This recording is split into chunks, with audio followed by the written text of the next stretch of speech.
Hi, welcome to 4Score Game Reviews. This is a channel in which I review games based on a 4-category scoring system that I developed specifically for games that rely on a sense of immersion. So that would include games in the RPG, horror, and stealth genres, just to pick a few examples. This video is going to include a series of retrospective reviews for 3 of the Splinter Cell games, and if you want to skip right to the review portions of this video, I'll have timestamps down in the video description. But for those of you who are willing to indulge me and to sort of come along on a journey with me, here's how I want to start that journey. I'm going to play you some music, and I want you to just take a minute, clear your mind, and just listen to it and pay attention to how it makes you feel. Does it make you feel excited, nostalgic? I mean, there's no wrong answer. Let's just take a listen.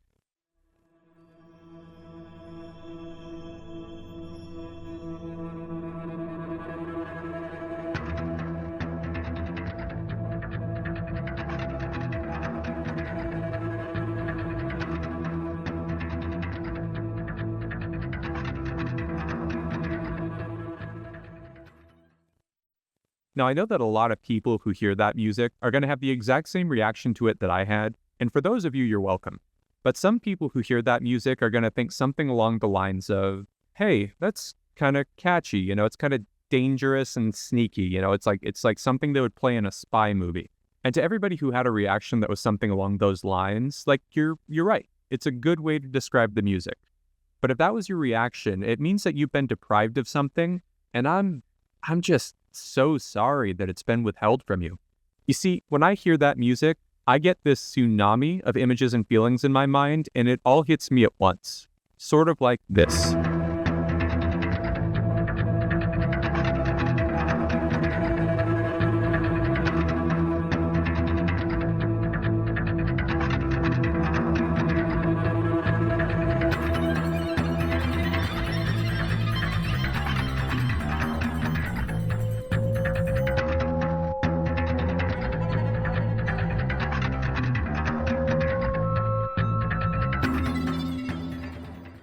Oh my god, I can't believe that Splinter Cell Chaos Theory is turning 20 years old this month.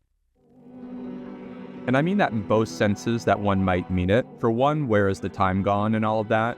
But on the other hand, look at this game. It's completely ageless.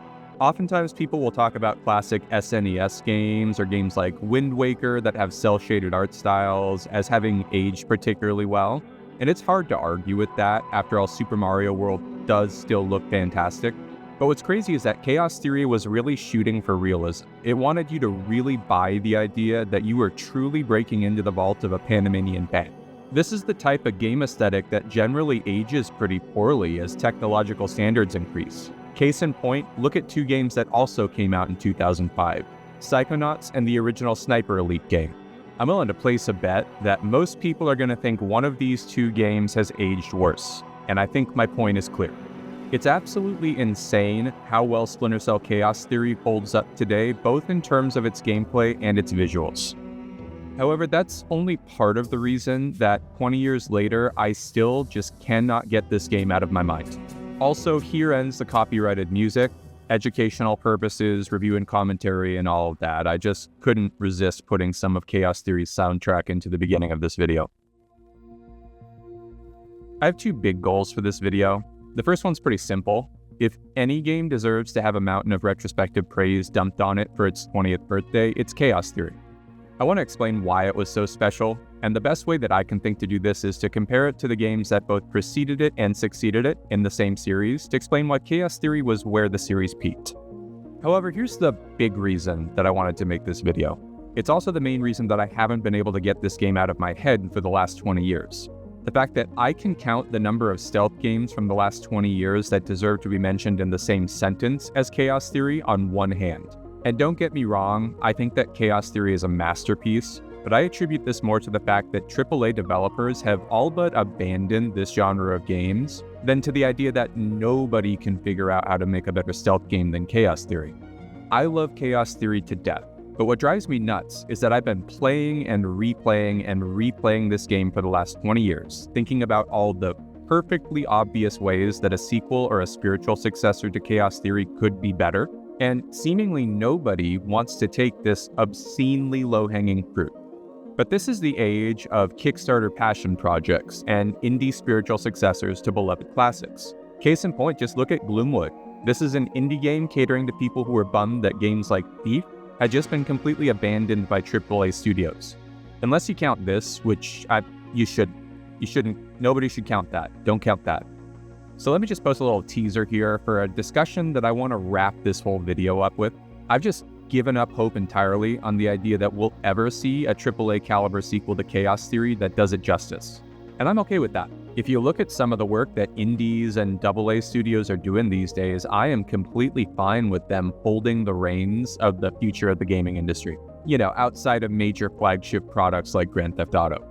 I am now more excited about the idea of an indie spiritual successor to Splinter Cell than I ever was about the idea of a AAA level revival of the series. I've been waiting 20 years for a game to carry on the legacy of Chaos Theory, and I will be damned if I'm going to see it be 30 years. This video is basically my JFK Rice University speech. We need to develop a spiritual revival of Splinter Cell before the Russians do. Or I think at least in the next 10, let's do it in the next 10 years. I think that works better. But before I move on to my review for the original Splinter Cell, I just want to remind everybody that until I make an official channel introduction video, the beginning of my very first upload contains a bit of a breakdown of what my scoring categories are and what the thinking behind them was. With that out of the way, let's get right into it. I'm really surprised how much I enjoyed replaying the original Splinter Cell game for this review. I played Splinter Cell 1 when it first released, and I loved it. I'd never played anything quite like it. I had enjoyed Metal Gear Solid 2 quite a bit, but as an 11-year-old, I think that a lot of what that game was trying to tell me with its story and characters just flew over my head a little bit. Splinter Cell grabbed me though, because while the story did have a bit of a political thriller element to it, the gameplay was what was placed front and center, and it was just absolute crack to me. I just loved being this sneaky secret agent guy, sleuthing around and reading people's secret emails. But when Chaos Theory released in 2005, it overshadowed the original Splinter Cell for me to such a huge degree that from that point forward, I never really bothered replaying the original game. Since the release of Chaos Theory in 2005, I've replayed this game twice, one of which was the playthrough for this review. Once my expectations for the series were placed where Chaos Theory set them, going back and playing the original just felt like such a giant step backwards. The challenge for me in this review was to go back and to see the original Splinter Cell game with a fresh set of eyes. Because before Splinter Cell was the first game in a series that led to Chaos Theory, it was just a game called Splinter Cell that stood completely on its own. In my most recent playthrough of the original Splinter Cell, I made a distinct mental transition about a third of my way through the replay that completely 180'd my experience with the game from being mostly unenjoyable to being an absolute blast. And I'd be doing this game a disservice if I didn't lead this review by telling you about this experience. See, if you're playing Splinter Cell, the predecessor to Chaos Theory, I have bad news. That game kinda sucks.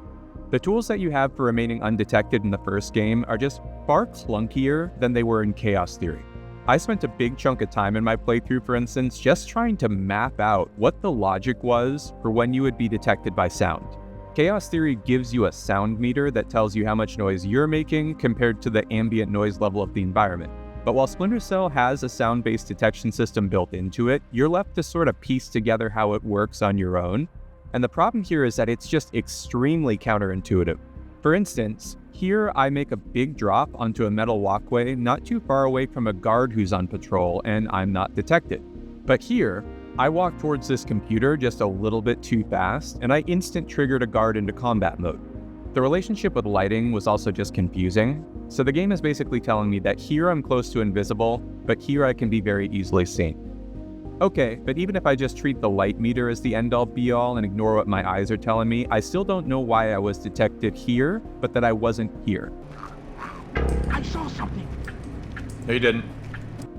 Add to that the fact that the game is constantly trying to make you go through these platforming sequences despite having stiff and clunky controls, the fact that you have fewer opportunities for environmental interaction, and the sort of gamey 3 alarms and the mission is over system that Chaos Theory actually made fun of. Of course not. This is no video game, Fisher. Add all those things together and you have a recipe for a really unenjoyable experience if your point of reference is Chaos Theory. I think this is the biggest reason that I've only replayed Splinter Cell a couple of times in the last 20 years, despite having played through Chaos Theory at least 20 times in that same time period. Viewed through the lens of Chaos Theory, the original Splinter Cell feels mechanically dated, janky, and like a far lesser experience.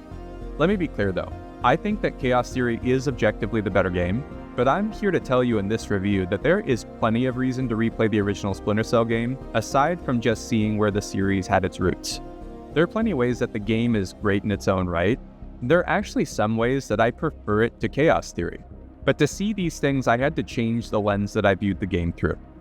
See, in the time since my last playthrough of Splinter Cell, which was more than 15 years ago at this point, I've become a huge fan of the immersive sim genre of games. So much so in fact that I would call Deus Ex my favorite game series of all time. And while playing through the early missions of Splinter Cell, I just kept getting these flashes of what was clearly inspiration from Deus Ex. For instance, look at this mission in which you infiltrate the CIA headquarters.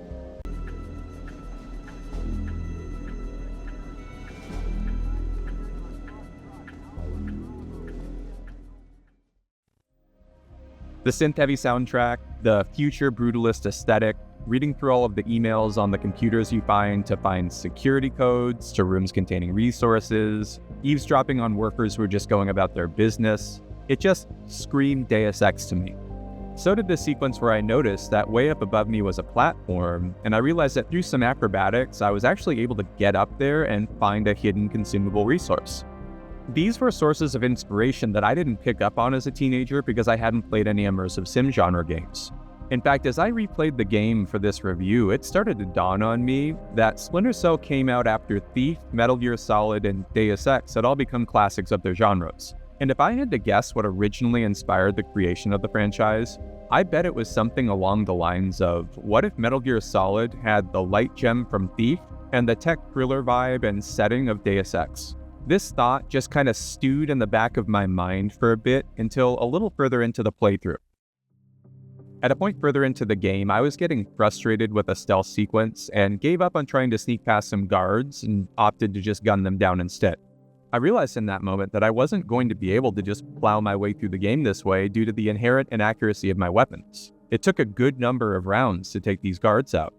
Then I realized when I found an ammo stash a bit further into the game that these resource stashes scattered around the world as rewards for exploration were actually pretty valuable. There were a ton of cases where my limited options for ghosting a section made me genuinely want to use sticky shockers, for instance. So finding some of them as an exploration reward really gave me a reason to explore.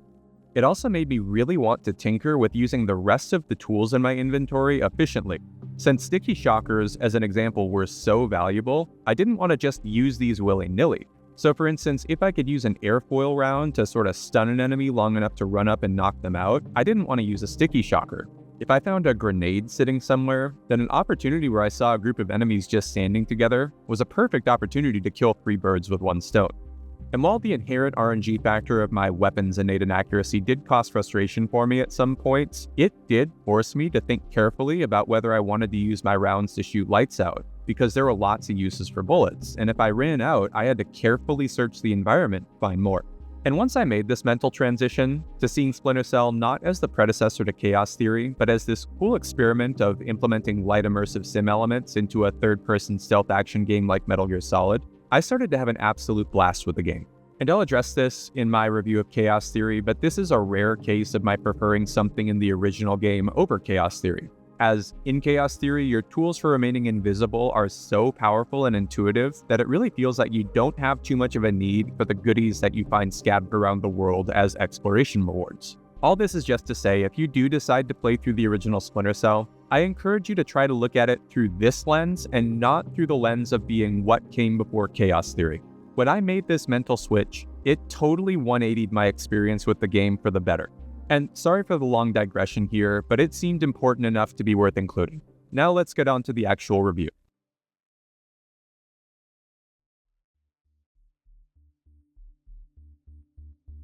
Since there are going to be 3 games to review in this video, I'm going to do my best to move quickly with my reviews for the original game and for Conviction, since Chaos Theory really is supposed to be the star of the video.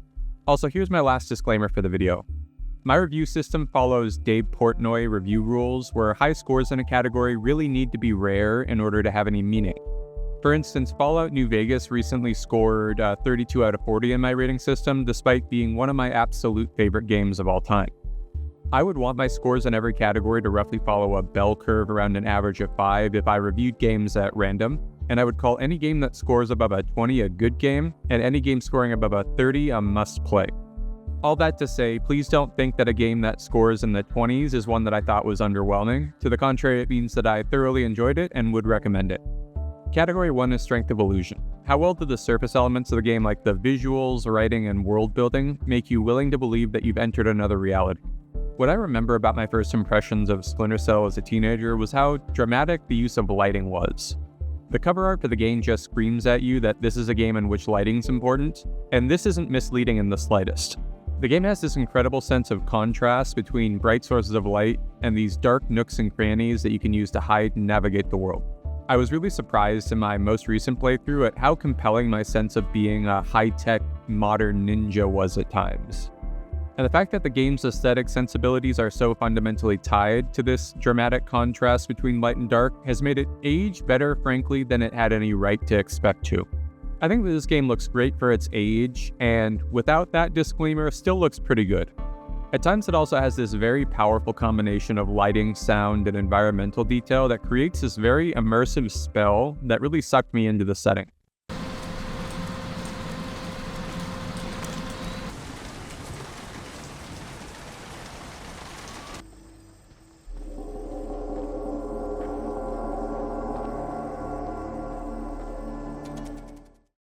However, the game is starting to show its age, and in fact, it's showing its age quite sharply in some areas. Some sources of light seem very unnatural, for instance. There are plenty of cases where the shadows have this dramatic, hard-edged quality to them, where you see yourself just go from totally invisible to completely lit up all at once. And sometimes the way that the light reflects off of shiny surfaces like polished floors just seems a bit off. Another way that you can really see the age of the game is in the character models, both in the way that they look and in how they're animated. They seem stiff and robotic in that classic 2000s video game sort of way. I would still say that the game maintains a decent performance in this category purely on the basis of its dramatic use of lighting, the fact that the locations you visit all feel very unique and distinct, and the quality of the writing and the voice acting. To serve as the background for your globetrotting adventure, the game creates this fairly interesting story about a Georgian politician launching a series of cyber attacks on the US government, and the game has you piecing together who he's working with, what he's planning, etc. Within that story, the game surrounds you with this charismatic group of characters that really feel like they were plucked from a 90s or 2000s Tom Clancy movie. Sam himself is just superbly characterized as this no-nonsense, seen-it-all veteran of espionage who's kind of over the whole thing at this point, and who can't really be surprised by anything anymore. Are you Ivan? Yes. You are American? You are police? Yes and no. The police are on their way. Until they get here, I'm the only friend you've got, and I'm not a very good one. That wasn't the deal I made with the woman on the phone. Listen, do I come to your job and tell you how to murder civilians? What? No. So don't come to my job and tell me how to do mine. Overall, I'd say that the original Splinter Cell game puts you under a decent spell through its dramatic sense of style, as well as the writing of its missions and characters. However, if I'm being honest, though it probably would have been considered excellent in this category at the time of its release, it struck me as somewhat average by the standards of today. I'll give Splinter Cell a 5 out of 10 for Strength of Illusion. Moving on to Category 2, Depth of Engagement. How many different types of skill, problem-solving, creativity, etc. can the player bring to their playthrough of the game? And to what extent does a player feel that their playthrough was uniquely theirs and that nobody else would have had the same experience? Splinter Cell is a light and shadow-based stealth game, and the bulk of the opportunities that you're going to have for gameplay depth will come from the way that you study the environments that you find yourself in to find opportunities to get from A to B without being detected. Typically, you'll be trying to stick to the shadows as much as you can, but the game will throw you in plenty of situations where you won't have that as an option, and you'll need to decide if you want to try to use a distraction to draw enemies' attention or to try to create darkness by shooting lights out. You might also find yourself in plenty of situations where you have to rely on pure timing, where you have to move through well-lit areas while avoiding enemies' line of sight, which requires you to balance moving quickly and minimizing the time that you spend highly visible against making noise that can alert enemies to your presence. For the most part, this is fairly engaging, but oftentimes the sheer linearity of the missions leads you to realize that there is pretty clearly, in most cases, a right way to navigate the area that you're in. Very regularly, for instance, you'll find that there's a perfect patch of shadow that just cuts right through the middle of a large area, which is clearly there for you to be able to slip through. There are some ways, though, that if you study the environment you're in, you'll find unique opportunities to either slip past or eliminate enemies by using elements of the environment to your advantage. You also get a bit of engagement out of the fact that there's a very rudimentary third-person shooter built into the game, and there are sequences where you'll need to shoot your way through, which will have you managing cover and accounting for your weapon's recoil. Fully automatic fire will do a lot of damage per unit of time, but uses bullets very inefficiently. This ties into the element of Splinter Cell Sandbox that was the biggest pleasant surprise for me in my playthrough. There's a fairly satisfying light immersive sim element to the game. You find consumable resources scattered all around the world that each have unique application-specific benefits. And part of progressing through the game was, for me, making efficient use of these resources to get through portions of the game where outright ghosting it would have been overly tedious. I used just about every type of equipment in the game in my playthrough, and I really felt that the quantity of each type of gadget that the game gives you is pretty well thought through and balanced. You don't have so many sticky shockers or sticky cameras, for instance, that just spamming them in every encounter is viable, so at times you really have to think about what the most efficient use of your equipment is. And the fact that so many of these tools were useful in combat situations meant that I spent time in combat, which gave an extra value to finding health packs scattered around the world.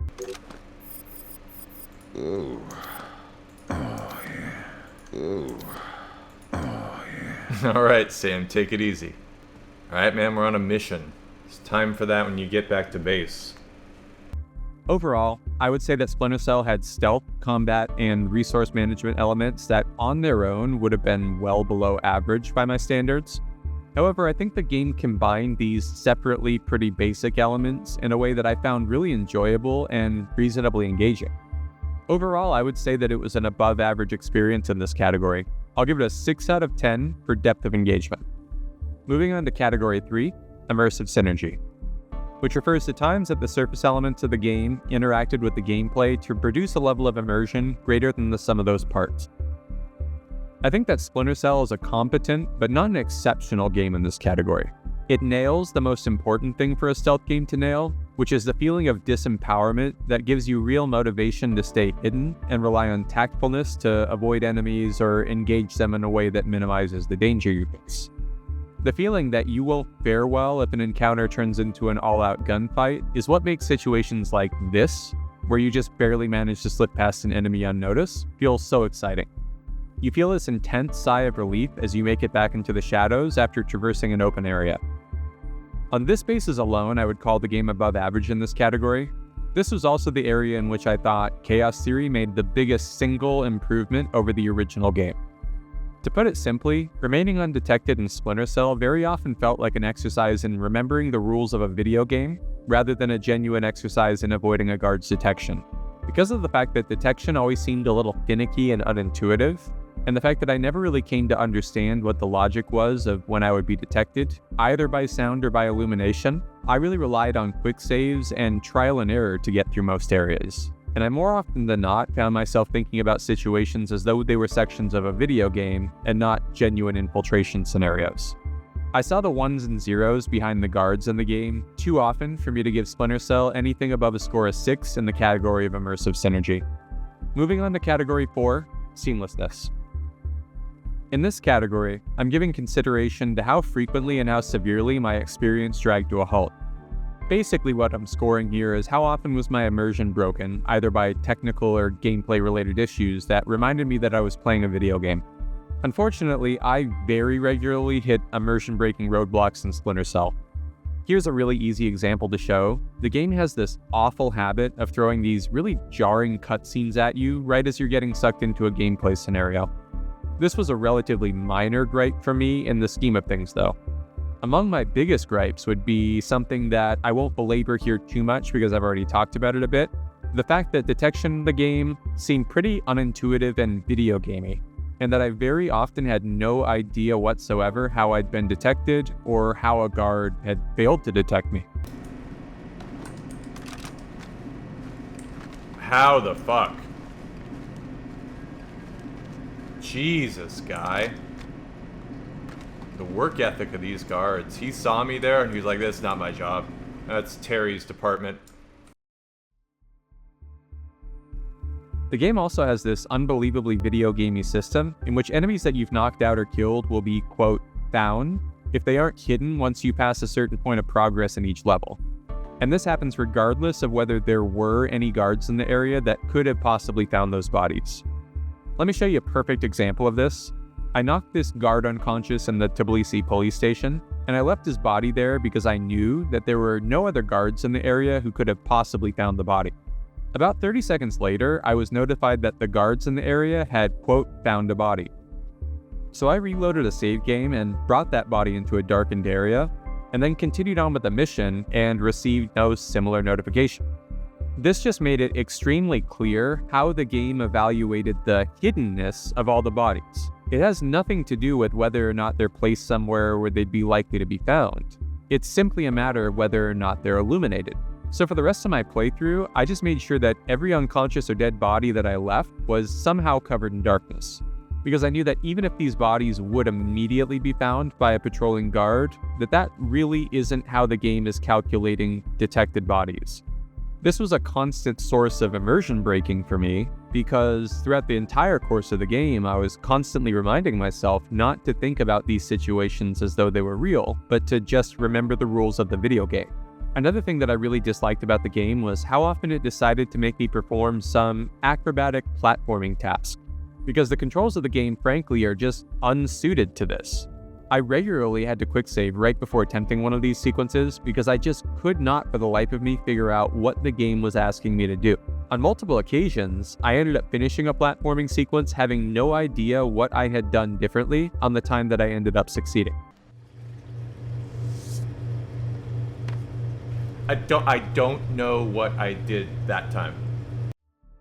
Another way that the quick save function of the game really saved the experience from being awful were experiences like the following. In this portion of the game where you're infiltrating an oil tanker, I repeatedly had to load a save game because if you don't follow a very specific path, you'll get completely stuck in between two game surfaces and you'll be unable to move. The fact that the PC version of Splinter Cell allows you to quick save whenever you'd like really helped to mitigate some of the frustration here.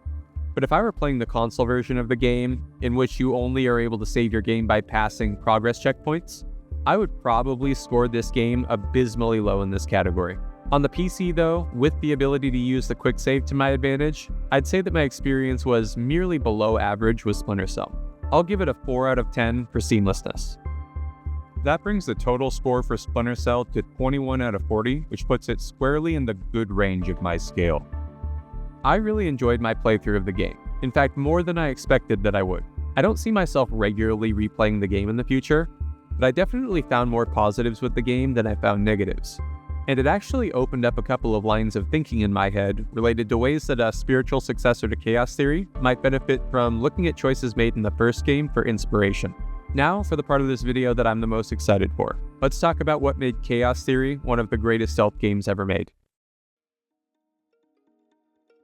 In the category of strength of illusion, it's hard to overstate what a massive improvement Chaos Theory was over the original Splinter Cell. The game retains the same striking visual style as the original, with this sharp and dramatic contrast between bright sources of light and dark corners and crevices for the player to hide in.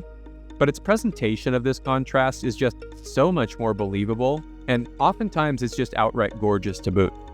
Like the first game, Chaos Theory sends you to a wide variety of distinct and interesting locations, each of them having their own look and feel, but Chaos Theory does a much better job of selling you on the idea that these are actual places and not levels in a video game. This will also be relevant in the next scoring category, but the levels in Chaos Theory are just far more intricate than those in Splinter Cell, and they typically have multiple interconnecting paths that can be used for traversal. And the fact that you can maintain this sense of going off the beaten path a bit and looking around just makes the levels feel that much more convincingly like real places. The attention to detail and how these levels are constructed is just phenomenal. For instance, in a mission in which you stow away on a cargo ship, the free-hanging lights in that boat are just wildly swinging all over the place to show you that the boat is rocking and shaking in the waves. Wherever you're at in that level, the camera has this subtle but persistent back and forth rocking to it, and it really just sells the illusion that you're on a boat out at sea. The background noise in this level is also just phenomenal. It's full of these very convincing ship sounds, like the metal hull is just groaning and grinding against itself as the boat tosses in the waves.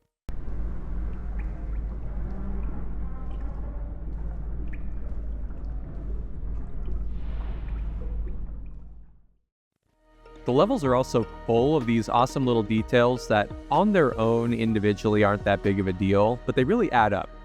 You'll find things like guards asleep at their post, or guards who are totally sucked into some piece of music that they're listening to, or guards complaining about the quality of the coffee that they've been provided. Exactly! What's up with that? Because Captain Diego buys the cheapest coffee he can find. Why? Because cheap coffee sweats more. Makes it harder for the dogs to smell what's hidden inside the coffee.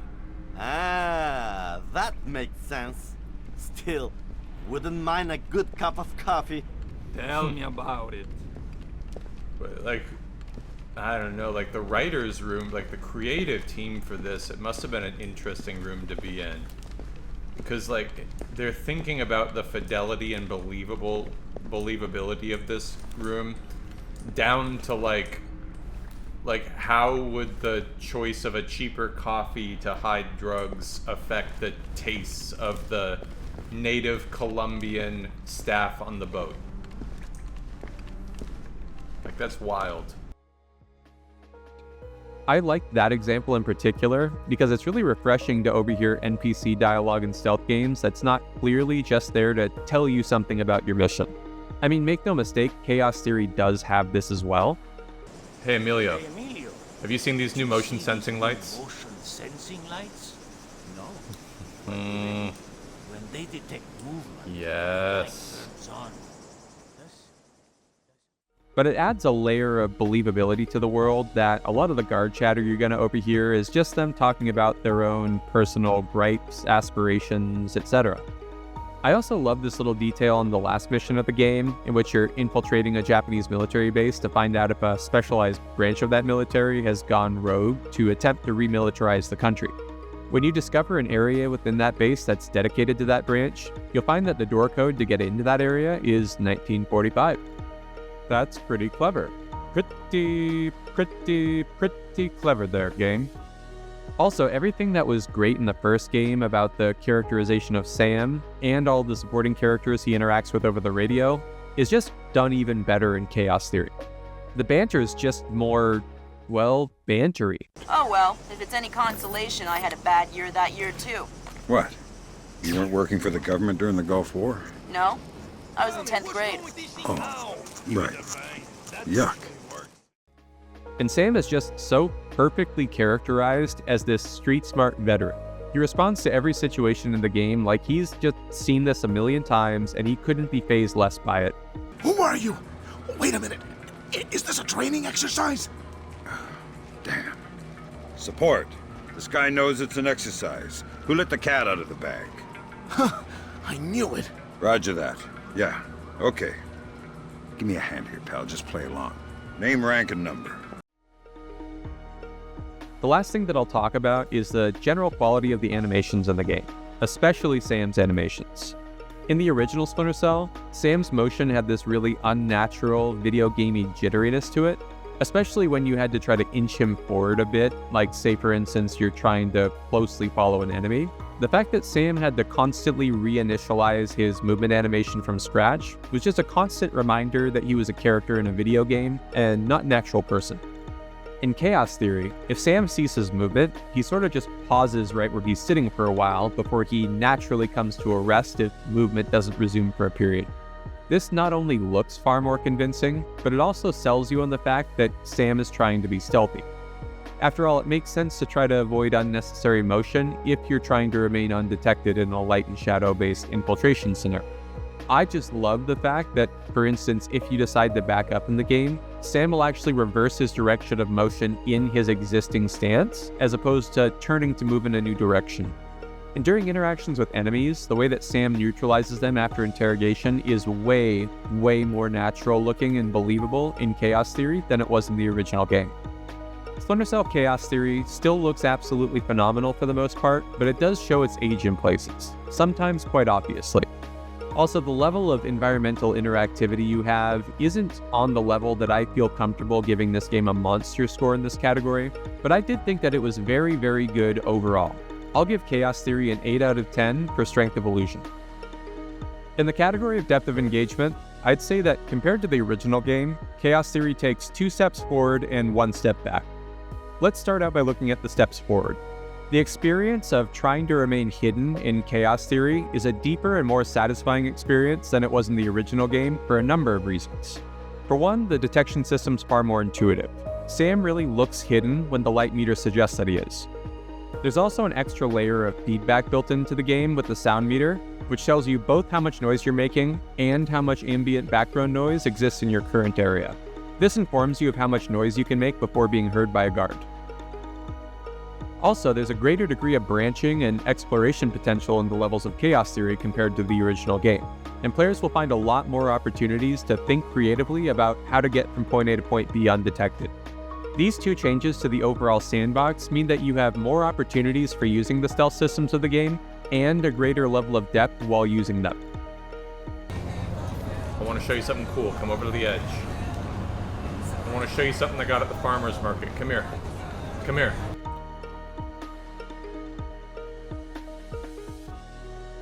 You also have greatly expanded options for interacting with the world. For instance, you can cut through cloth surfaces to create shortcuts for yourself or to access areas that you previously couldn't.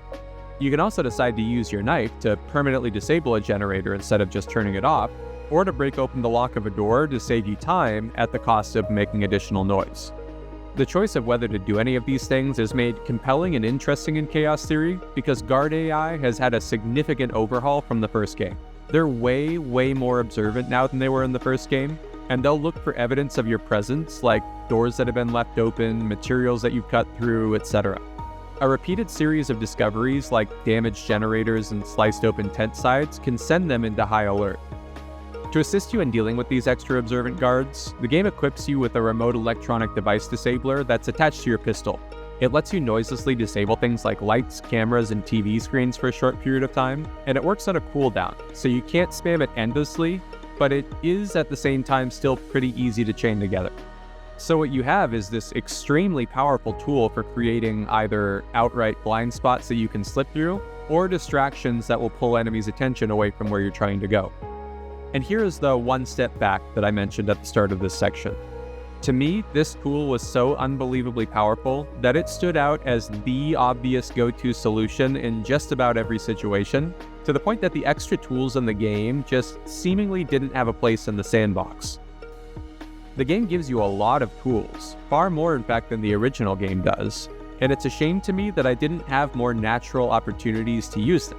It cut out what was a very satisfying part of the gameplay loop of the first game. I had a lot of fun in the original Splinter Cell searching the environments for consumable resources and then playing this game of trying to use them as efficiently as possible. It's the classic gameplay loop that you find in immersive sim games like Deus Ex and Thief.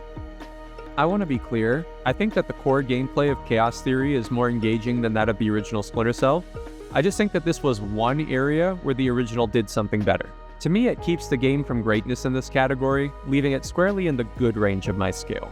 I'll give Chaos Theory a 7 out of 10 for depth of engagement. Now we move on to immersive synergy, and as I mentioned before, this is the area in which, to me, Chaos Theory made the single biggest improvement over the original game. It gives you way more opportunities for thinking about the situations that you encounter as though you were really there, and it's generally far less video gamey than the first game. I talked a bit about the corpse discovery system of the original game in the seamlessness category, and I'm delighted to tell you that Chaos Theory not only fixes this problem, but it does it in a way that actually deepens your belief in the world. Bodies now need to be physically found by patrolling guards in order to count against you, and this has you thinking about the hiding of bodies not in terms of the rules of a video game, but in terms of which places an observant and intelligent guard would and wouldn't be likely to find them. As a cherry on top, the consequences of having a body discovered are no longer tied to this awful video gamey 3 strikes you're out system, where the game just auto-fails you when you hit 3 alarms. Instead, the game lets you organically experience the consequences of your actions, which you experience as jumpier, more easily alerted guards who may now be using things like flashlights or torches to aid in their search. These things really make you think carefully about whether you want to pacify an enemy, because at the end of the day, you'll never be able to perfectly predict where the enemy AI is going to search.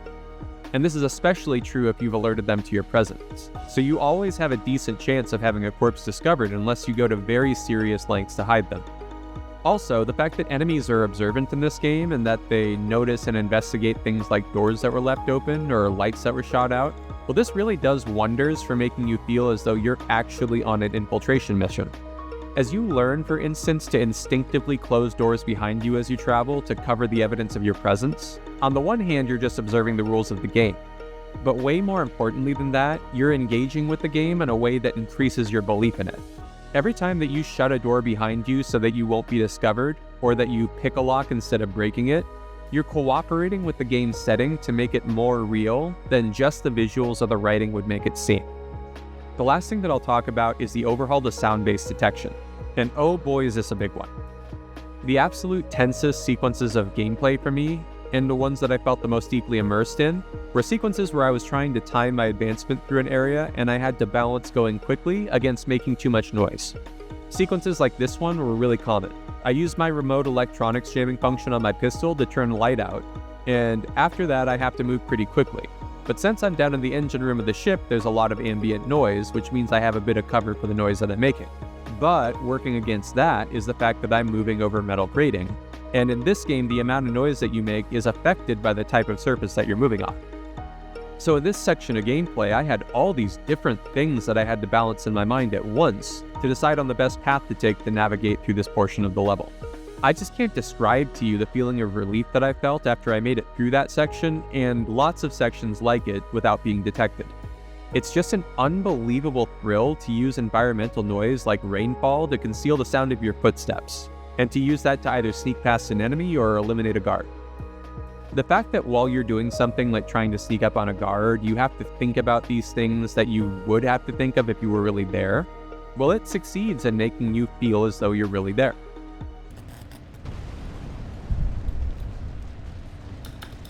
Oh, that was so cool.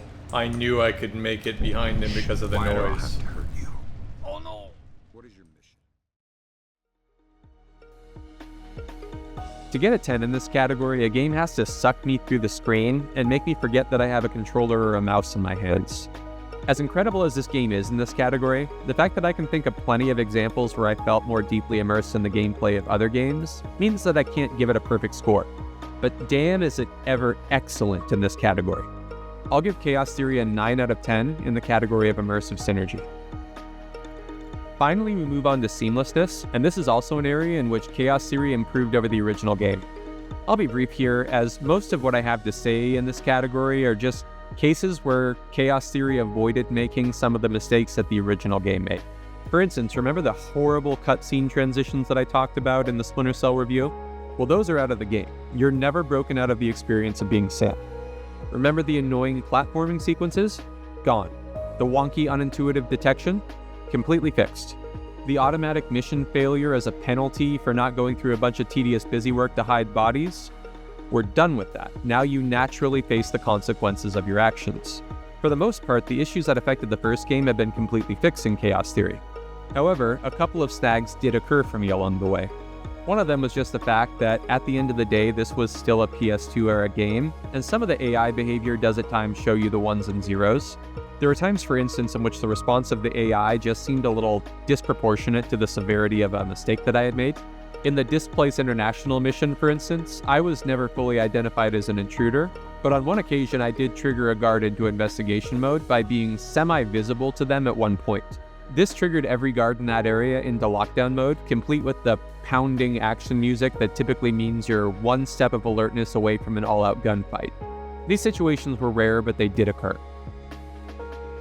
I also have to dock a point for something that really pains me, but Chaos Theory suffers from something that I'd call last level syndrome. Now, in fairness, it was really the penultimate level of the game in which I saw this issue the most painfully. And basically what I'm referring to is that lots of games decide towards the end of their runtime that they need to throw you a curveball in the last chapter and make you have to use a different set of skills than you've been able to rely on up until that point. And here's the thing, in principle, I don't have any problem with this whatsoever. This is only a problem when the game just basically up and becomes a completely different game right at the end for the sake of raising the stakes. And this happens pretty severely in the bathhouse level of Chaos Theory. Basically, the last third of that mission turns into an all-out shooting gallery. You're in the middle of an active firefight between displaced mercenaries and Japanese special forces, and they all have thermal vision to boot. So the light and shadow-based avoidance strategies that you've used for your entire playthrough aren't going to work here. So you either have to just gun your way through these sequences, or prepare yourself for an unbelievable slog of reloading quick saves if you want to try to ghost them.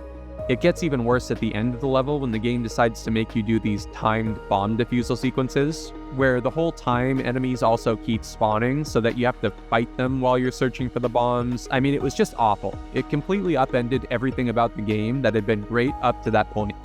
Variety in games is good, don't get me wrong, and making the player have to go back to basics and try something out of their comfort zone can be done well.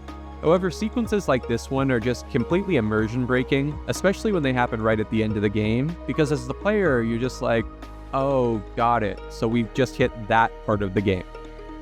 It just reminds you that you're playing a video game. Sort of like how, if you're playing a game like Doom, you know that a boss fight is coming up when the game starts dumping healing items and ammunition on you. I don't know, I found it video gaming. Overall, though, I had a mostly seamless experience with the game. On average, I would say that I went several hours at a time without a single immersion break, and that's no small achievement. It's just unfortunate that the immersion breaks that were there were somewhat jarring. I'll give Chaos Theory an 8 out of 10 in the category of seamlessness. That brings the total score for Splinter Cell Chaos Theory to 32 out of 40, putting it in the must-play category of my review system. I can only think of one game that has come out in the 20 years since Chaos Theory release that is definitely a better stealth game. And I can think of one other game that I need to replay because as far as I can recall, it may have been a better stealth game. You want to know what games I'm talking about, do you?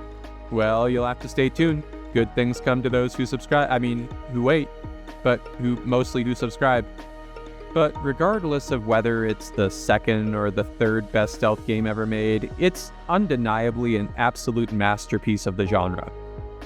It's also a game that's just so damn good, I would recommend it to anyone regardless of their taste in games. And that's really saying something because, honestly, stealth is a fairly niche category of games, and for a lot of people, it's not going to be their cup of tea. This one is just done so phenomenally well, though, that I think just about anybody will have a good time with it. I go back and forth on whether it's one of my 10 favorite games of all time, but even if it isn't, it just barely misses the list. I am sort of keeping a leaderboard with these reviews, and you may have noticed at this point that my two highest scoring reviews have both been a score of a 32. That would be for Chaos Theory and for Fallout New Vegas.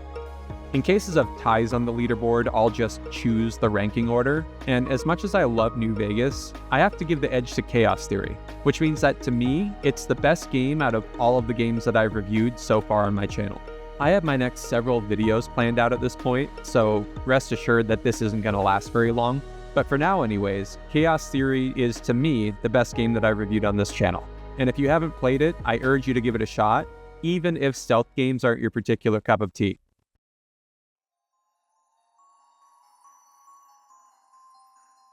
And so at last we come to it, the other side of the upside-down U of quality of the Splinter Cell games. Look, I'm going to go fast for this portion of the review. Including this game really was sort of a formality for me, as it just seemed appropriate symmetrically in my mind to show the first, third, and fifth games in the series, sort of the beginning, middle, and end.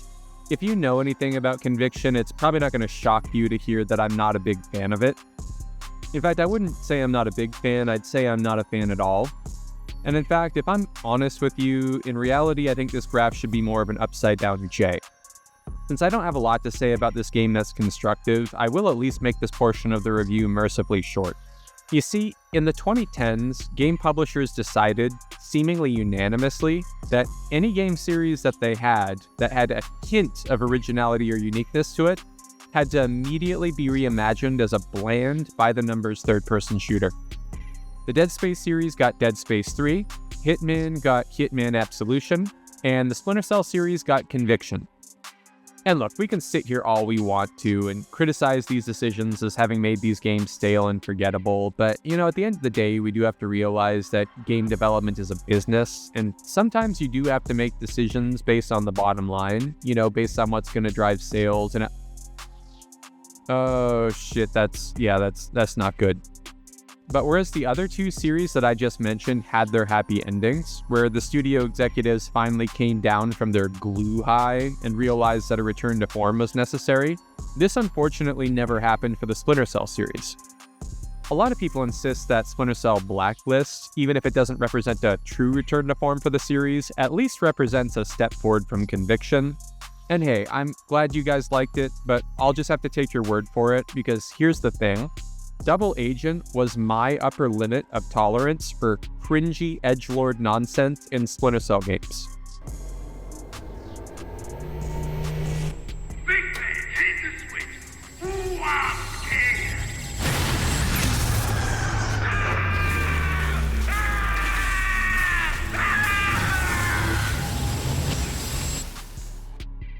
No, please, no more.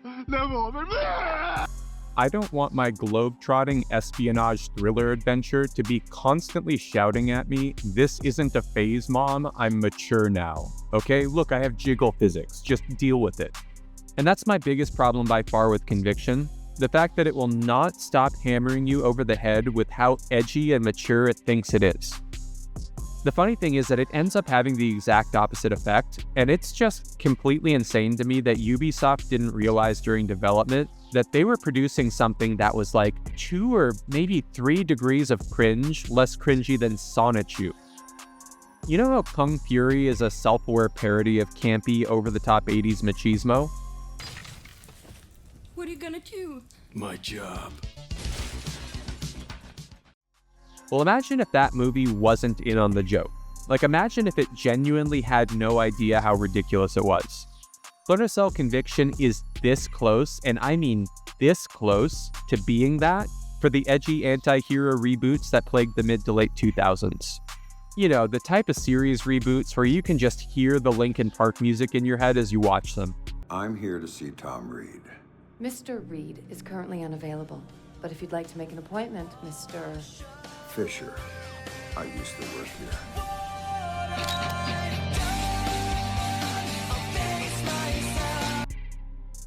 Everything about the game is just perfect, edgy 2000s cringe.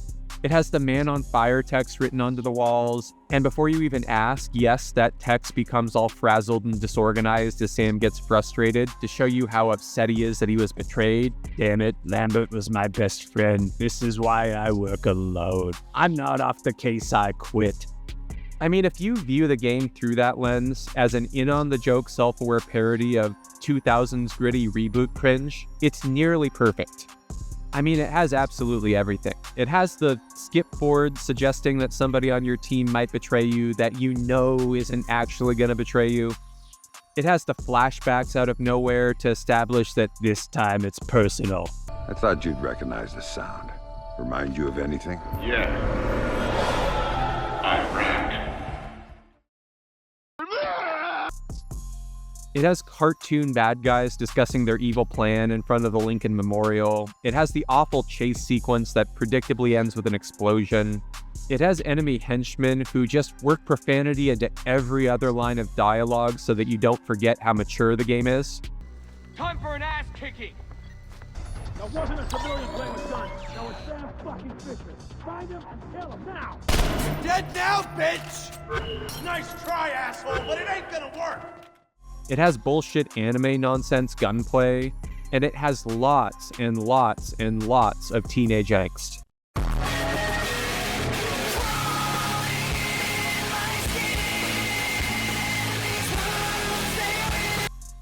To say something positive about Conviction in Category 1, I'd say that it at least has a distinct visual style, as derivative and wannabe edgy as that style is. And I'd also say that it was technically competent by the standards of 2010. But I had a hard time feeling immersed in the game at any point whatsoever, because all of these sequences where you press the C button to be a total badass, well, these were just a little bit 3 edgy 5 me.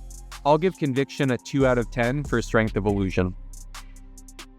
In Category 2, Depth of Engagement, things are a little better for Conviction because it manages to just be below average for a generic third-person shooter. The finger quote stealth in this game has been reduced down to this perfectly binary system where if you're in what the game calls shadows whatsoever, you're totally invisible no matter what, whether you're standing still or doing cartwheels. This makes finger quote sneaking through sections of the game feel more like cheesing the AI than like genuine stealth. And the core stealth fantasy that was so potent in the original games is just absolutely ruined in this game by the fact that it's so easy to gun your way through it. Because the way that stealth was implemented in Conviction, it feels like if you just popped an invisibility cheat code into some other third-person shooter. So for instance, you don't ever really have to deal with the consequences of making bad decisions like, positioning yourself poorly like you would in another third-person shooter. You can always instantly get yourself out of the consequences of a series of bad decisions by just zipping into the shadows. The mark and execute function is sort of a flagship feature of the game. It's one that Ubisoft really emphasized in all of their trailers and demos for the game, and aside from just how cringy and immersion shattering it is, it also has very negative implications for the combat sandbox because it essentially functions as a win button. The game just constantly sets you up in these situations where there's some guy that you can obviously drop down onto or pull out of a window who's standing right next to a group of 3 or so enemies. And it's just so obvious in these sequences that what you're supposed to do is use the straggler enemy to regenerate your mark and execute, and then you just deal with the other enemies like nothing personal, kid. I know that there are other elements to the combat sandbox like grenades and EMPs, but frankly I never naturally saw the opportunity to use them because there was just always a straggler standing conveniently separated from a group of 3 to 4 enemies. I'll give Conviction a 3 out of 10 for depth of engagement. In the category of immersive synergy, we're really going to save some time.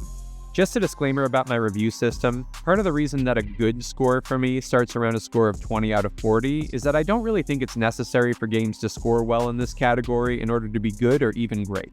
This is more of a cherry on top category that can separate legendary games from merely great games. A game with excellent gameplay and excellent surface level elements isn't automatically bad because they don't add to something more than the sum of their parts. There will be plenty of 0 out of 10 games in this category over the course of my running this channel, I'm sure. I mean, I'm 7 games in at this point, and I'm already giving my second 0 out of 10 score. I really don't have a lot to say here. The game simply lacks any immersive quality to speak of whatsoever. And I mean this in terms of story, gameplay, everything. Everything about the game is just so over the top and video gamey. The game doesn't ever want to disempower you, for instance, because that wouldn't be totally badass. So there's just never any tension in what you might call the stealth sequences, and there's no real decision making to be made anywhere in the game, so you never have any reason, or frankly any outlet, for thinking about the situations you find yourself in as though you were there. This game earns its 0 out of 10. I legitimately cannot think of one positive thing to say about it in this category. So that leaves us with one category left to score, which is seamlessness. And hey, Conviction does basically nail this one. In my last review, I mentioned that I follow a double jeopardy rule with these reviews, which means that a game can't be penalized for the same thing in 2 categories. So the fact that I found everything about the writing and world building of the game to be laugh track level ridiculous doesn't apply here, because it stopped me from getting immersed in the game to begin with, and therefore can't be held responsible for breaking my immersion. Here's the one bit of legitimate, sarcasm-free praise that I can give this game. The experience, as bland and uninteresting as it is nearly completely snag-free. I almost feel nitpicky pointing these 2 things out, but I thought that the over-the-top ragdoll effects when you get killed by enemies was a bit jarring and comedic at times. Also, I found it a little bit immersion breaking that the mark and execute function would work through walls as long as I had a line of sight on an enemy when I initiated the attack. But at the same time, that was clearly an intentional choice that Ubisoft made, because they thought it would be more frustrating to players to have their executions interrupted than it would be immersion breaking to have it work through walls.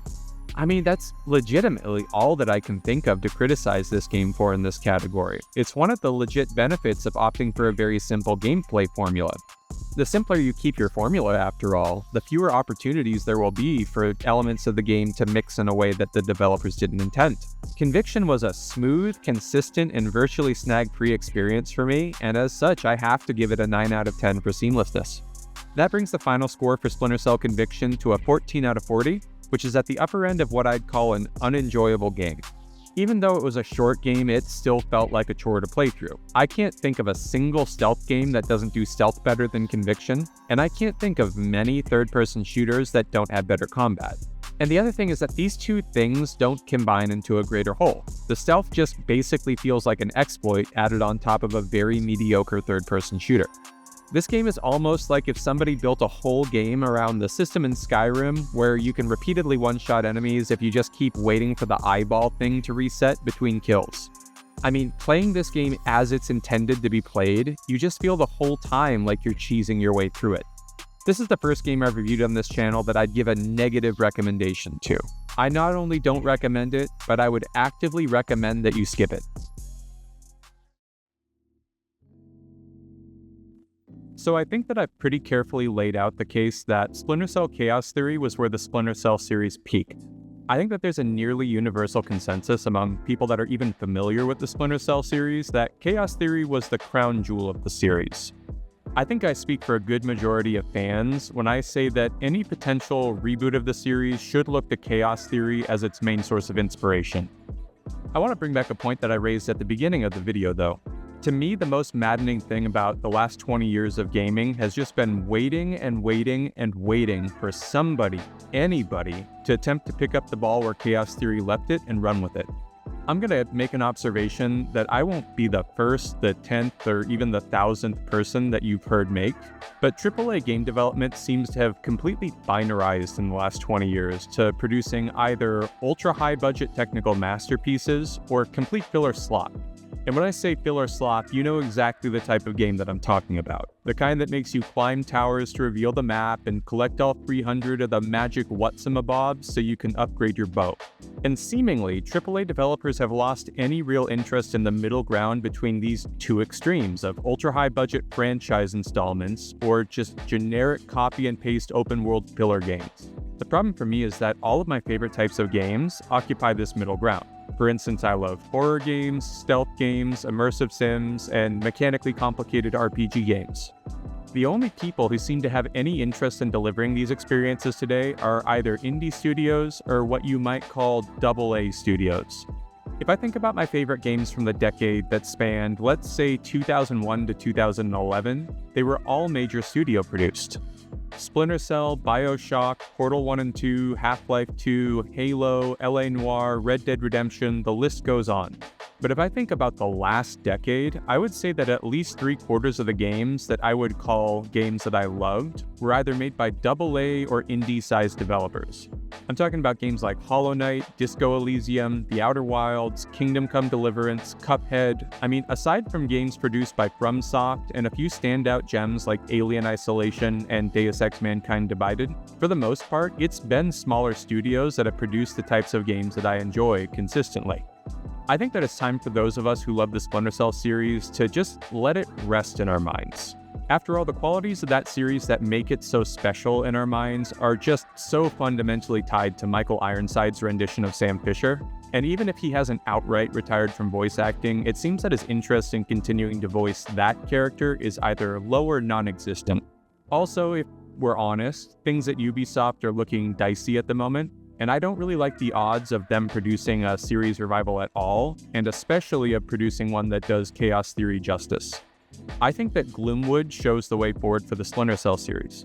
Our best hopes for a spiritual revival of the series rest in the idea that a small studio, operating on a small to medium-sized budget, will attempt to create a tight, focused experience that plays to the strengths of Chaos Theory and even attempts to expand on those strengths. I mentioned this at the start of the video, but even though I love Chaos Theory to death, what's maddening is that it's by no means a perfect game.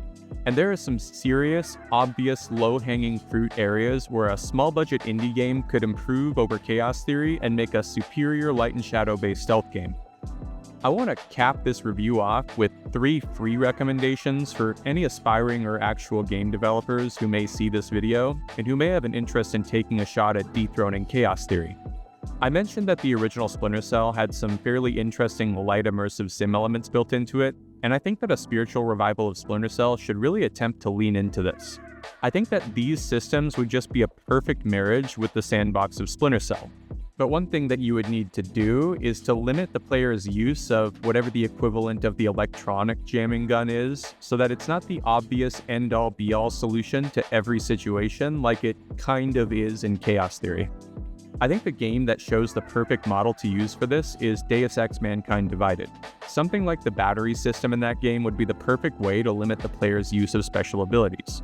If you use abilities in Mankind Divided sparingly, you can essentially get free unlimited use of any of them, but if you chain them together or start using a lot of them in a short period of time, it starts to drain your energy level, and you need to either find or purchase batteries to restore that energy level. I think that a system like this would still make a remote electronics jamming device extremely valuable, but it would give the player a reason to stop and think of whether they might be able to find a smarter way to get through an area than to just repeatedly use it.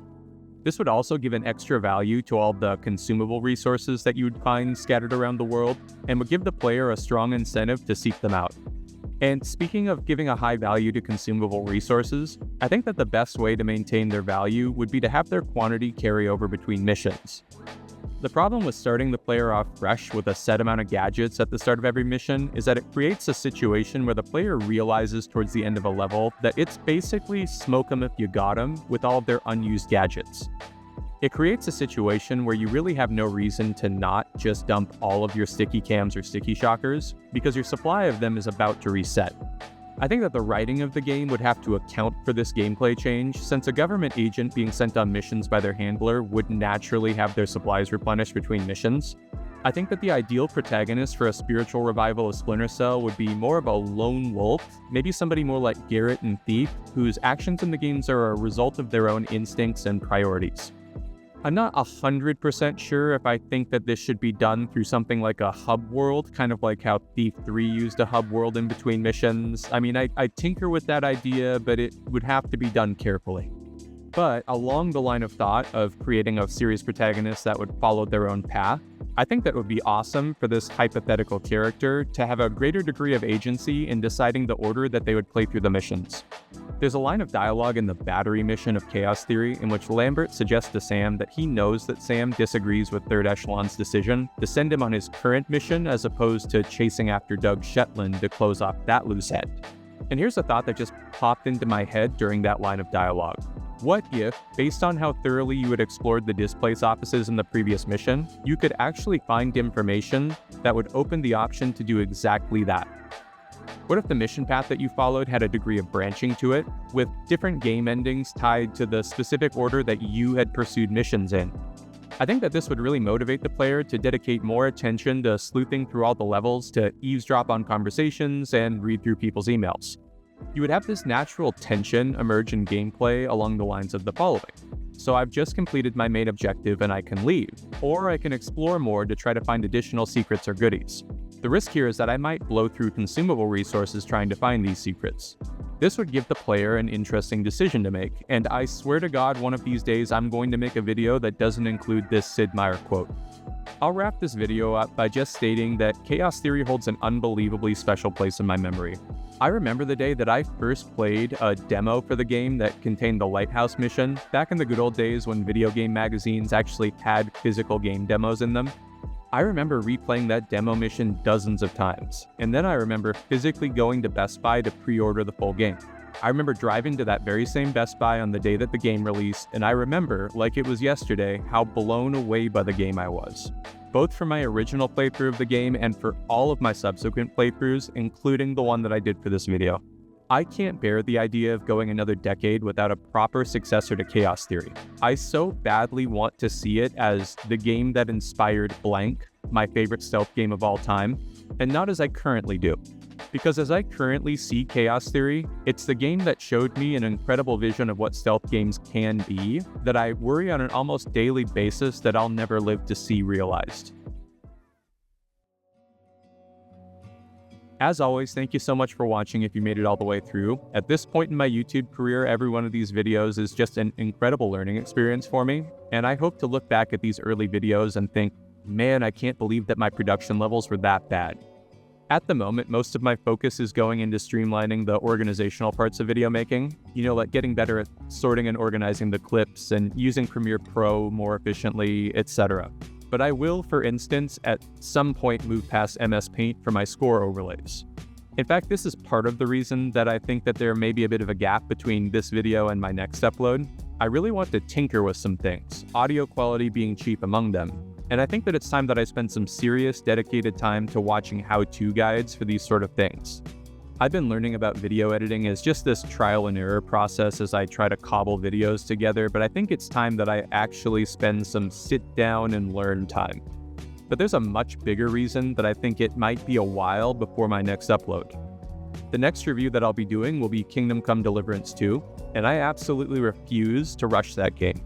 If it takes me 150 hours to play through it, then that's how long it's going to take, meaning that it could be several weeks before you see that video. Kingdom Come Deliverance 2 has been my most anticipated game release for the last couple of years. I loved the first game so much that it motivated me to make my very first video on this channel, so I can't tell you how excited I am to finally start playing that game. Bye for now, everybody, till we meet again in Bohemia.